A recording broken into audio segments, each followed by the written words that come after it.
Olá, minha gente, tudo bem? Aqui estamos para que nós possamos executar um vídeo a respeito das chamadas revoltas nativistas e as revoltas separatistas que aconteceram ao longo da história do Brasil. E o primeiro ponto que eu gostaria de chamar a atenção de vocês é que há uma distinção bastante clara entre revoltas nativistas e separatistas.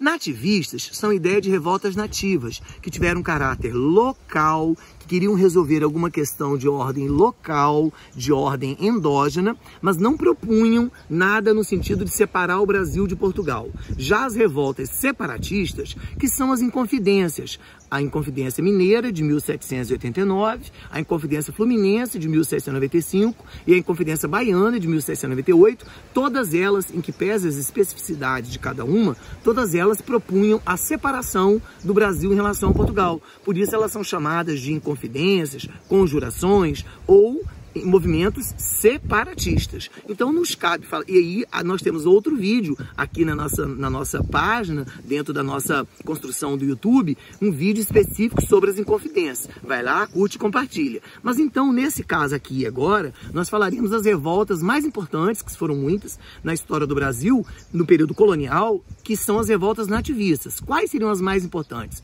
A primeira delas foi a revolta de Beckman, em 1684, final do século XVII. Essa revolta estourou no Maranhão. E qual é o problema? Aí, no caso Beckman, são os irmãos Beckman. Qual é o questionamento dos irmãos Beckman? São dois questionamentos. O primeiro, que Portugal decretou que a Companhia do Grão-Maranhão e do Grão-Pará, uma espécie de companhia de comércio portuguesa, só ela poderia comercializar, só ela poderia vender, só ela poderia trocar algum produto que viesse ali daquela área do Maranhão. Então, isso criou uma espécie de monopólio. Aqueles brasileiros, devagar, aqueles brasileiros filhos de portugueses, mas já nascidos no Brasil, começaram a ver que o que eles pagavam à companhia era muito alto, era um valor muito grande, um valor escorchante. E aí aquilo que eles ganhavam com a cana, que o Maranhão nunca foi uma área de tanta produção de cana assim, o valor do que eles arrecadavam era pouco. Então, de algum modo, eles se mostravam muito satisfeitos. E o outro ponto é que eles ficaram muito satisfeitos também, que como a renda deles, da cana que eles produziam, era uma renda considerada pequena, comparada a Pernambuco, comparado à Bahia, era uma renda menor, era uma área de produtividade menor, eles queriam escravizar os indígenas, mas eles foram proibidos de escravizar os indígenas porque os padres jesuítas faziam o trabalho de proteção e blindagem dos jesuítas, e ao mesmo tempo a coroa portuguesa criou a obrigatoriedade do trabalho escravo negro. O resultado disso é que os irmãos Beckman acabaram sendo presos, acabaram indo para Portugal e um deles acabou sendo morto. E aí foi desmantelado, foi desbaratado o movimento. Mas vejam, não é uma revolta separatista, não é uma revolta de caráter emancipacionista, é uma revolta de caráter local.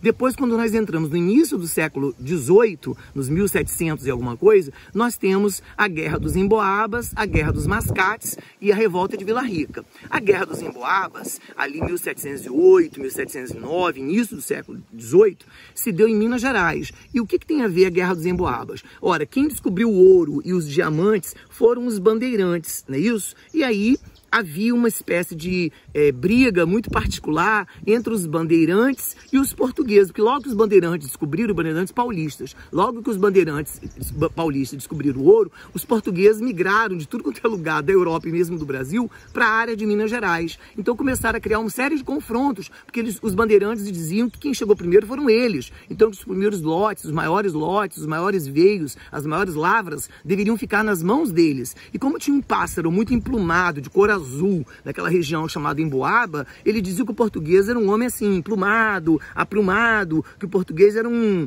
homem cheio de penas e que não dava conta do recado. Então começou a apelidar os portugueses de Emboabas. Isso acabou gerando uma guerra de faca, foice e facão, entre portugueses e bandeirantes paulistas, que ficou com o nome de Guerra dos Emboabas, ok? E que obviamente que os portugueses venceram a parada.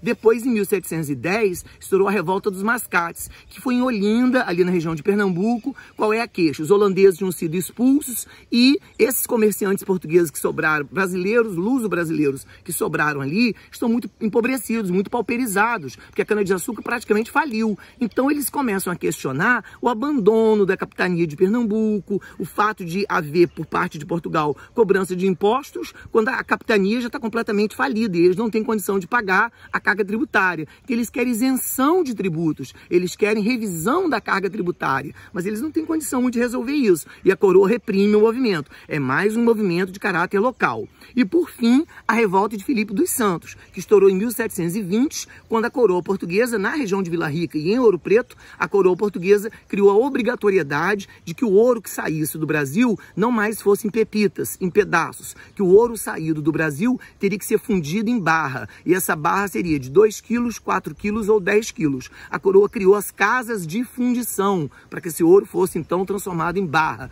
Para que tudo isso? Para evitar o contrabando, para evitar que pessoas engolissem algum pedaço, para ser mais fácil de fiscalizar, pesar e tributar. Então, isso causou nos mineradores um desgaste muito grande, porque eles começaram a dizer todo o trabalho de utilizar-se dos escravos e buscar o ouro e buscar o diamante e ficar, às vezes, 3 meses para conseguir um pedaço de ouro, uma pepita importante, é deles. Depois tem que criar o ouro em barra e aí a casa de fundição que transformava em barra. Você entrega tanto, aí a casa de fundição dizia que quando devolvia em barra, ficou só 4 quilos do que você entregou. Então, eles se sentiam, em grande medida, lesados pela maneira como a casa de fundição entregava isso e pagava alguma coisa por esse ouro.